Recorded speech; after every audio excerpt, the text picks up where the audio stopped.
Kumpirmado na ngang 2 buwan lamang iikot ang much-awaited Kim Pao World Tour na magsisimula ngayong Abril hanggang Mayo.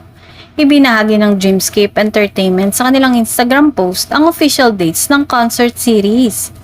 Unang aarangkada ang Kim Pao sa April 24 sa Redwood City, California, na susundan agad sa April 26 sa Anaheim, California. Pagkatapos ng US leg, tatawid naman ang tambalan sa Canada kung saan magtatanghal sila sa May 1 sa Edmonton at May 3 sa Toronto.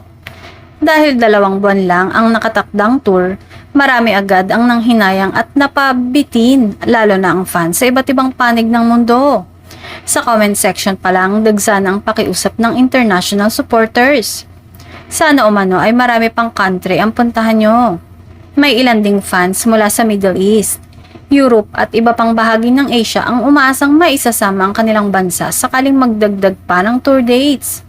Samantala, kahit mahigit 1 buwan pa bago ang first leg, abala na ang mga fandom sa US at Canada sa paghahanda ng bonggang pagsalubong sa kanilang idol.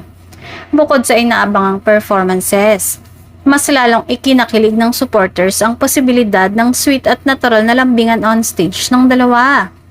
Sa ngayon, wala pang opisyal na anunsyo kung madaragdagan ba ang mga bansang pupuntahan bukod sa US at Canada.